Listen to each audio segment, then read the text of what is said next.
Hello guys and welcome back to my channel.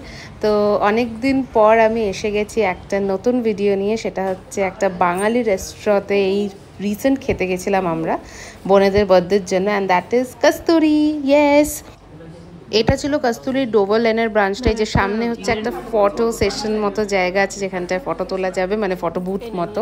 আর এই যে প্রথমেই আমরা অর্ডার করে দিয়েছিলাম ফিশ ব্যাটার ফ্রাই, যেটা আমার খুব ভালো লাগে খেতে কস্তুরির। আমি এর আগেও একবারই গেছিলাম কস্তুরিতে, সেটা আই রিমেম্বার, ওটা মনে হয় 2022-এ। আর তারপরে এই যে আমি এখন আসলাম, আমি বোনদেরকে খুব বলেছিলাম যে একবার কস্তুরিতে গেলে এইটা তো ট্রাই করতেই হবে। আমার কথা অনুযায়ী ওরা ট্রাই করেছে অ্যান্ড দ্যাট ওয়াজ ফ্যাবুলাস। তারপরেই আমরা আমাদের থালিগুলো অর্ডার দিয়েছিলাম। তো আমরা তো অনেকগুলো মহারাজা থালি অর্ডার দিয়ে নিয়েছিলাম। আমি নিয়েছিলাম ডাব চিংড়ি থালি, দুটো সর্ষে ইলিশ থালি নেওয়া হয়েছিল, একটা ভেটকি পাতুরি থালি নেওয়া হয়েছিল, আর একটা প্রন বিরিয়ানি নেওয়া হয়েছিল। এটা ইলিশ মাছ। আমি সমস্ত কিছু একসাথেই দেখিয়ে দিচ্ছি, আলাদা আলাদা করে দেখাচ্ছি না। তো থালিতে যেইগুলো এসেছিলো সেটা হচ্ছে ডাল, আলু ভাজা, কচু পাতা দিয়ে চিংড়ি, তারপরে দই, তারপরে আমাদের আমের চাটনি, স্যালাড তো ছিলই, পাঁপড়ও ছিল। আর মাটনটা আমি বলে দিই, আগে যখন আমরা গেছিলাম মাটনটা তখন আমাদের থালিটার সাথেই কিন্তু দেওয়া হয়েছিল, বাট এইবার আমাদের মাটনটা কিনে নিতে হয়েছে। ওটা আলাদা করে প্রাইস মানে ওরা চার্জ করেছে। তো আমরা 3 বাটি মাটন নিয়ে নিয়েছিলাম, এক একটা বাটিতে 2টো করে মাটনের পিস। তো মাটনটা তো পুরো বিয়েবাড়ির স্টাইলের মাটনের মতোই করা হয়েছিল। আর কস্তুরি এমনিতেও মানে ভালোই, মানে আমার তো খুবই ভালো লাগে কস্তুরিতে খেতে যেতে। তো মাটনটা পোলাওয়ের সাথে তো দারুণ লাগছিল। বাট এটা আমার মনে হয়েছে যে মাটনটা বা মানে চিকেন, সেটা হচ্ছে যেটা আগে যেরকম মহারাজার থালিতে ইনক্লুডেড থাকতো সেই রকমই দিলে ভালো হতো, আমি জানি না, ঠিক আছে।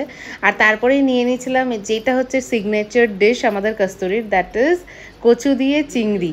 সেই সর্ষে বাটা নারকেলের সেই গন্ধটা, মানে আমি এটার জন্যই গেছিলাম কিন্তু সিরিয়াসলি খেতে। আমার এত ভালো লাগে কচু দিয়ে চিংড়ি, পুরো চিংড়ি মাছ ভর্তি। আর তারপরেই আমার ফেভারিট সেটা হচ্ছে জাম্বো প্রন, আর মানে ডাব চিংড়ি যেটা। তো এটা আগে আমরা যখন গেছিলাম দ্যাট ওয়াজ মালাইকারি, মানে কোনো এরকম ইয়ে ছিল না, এটা নতুন ওরা করেছে। মানে আমি তো গিয়ে এটা নতুনই দেখলাম। তো ডাব চিংড়ি আমি অর্ডার করেছিলাম, যেহেতু আমার জন্য ডাব চিংড়িটা, বাকি সবাই তো ইলিশ মাছ খেয়েছে বা ভেটকি পাতুরি খেয়েছে। আর আরেকজন তো নিয়েছিল প্রন বিরিয়ানি। প্রন বিরিয়ানিটাও কিন্তু দারুণ খেতে ছিল। বড় বড় 8 পিস প্রন ছিল ওটার মধ্যে। আর তারপরেই আমের এই চাটনি, উফ, মানে ইট ওয়াজ হেভেন, এত ভালো খেতে ছিল। আর আমার ফেভারিট দই, দই দিয়ে তো পুরো মুখ শুদ্ধি, মানে খুব ভালো লেগেছিল। মিষ্টি মিষ্টি দই, আমার মিষ্টি এমনিতেই খেতে ভালো লাগে।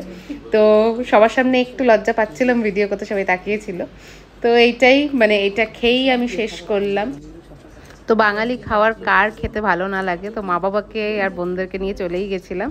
তো হ্যাঁ, আজকের ভিডিওটা এই অবধি। তোমাদের সাথে আবার পরের ভিডিওতে দেখা হবে। বাই। আর অনেক কিছু পোস্ট করব।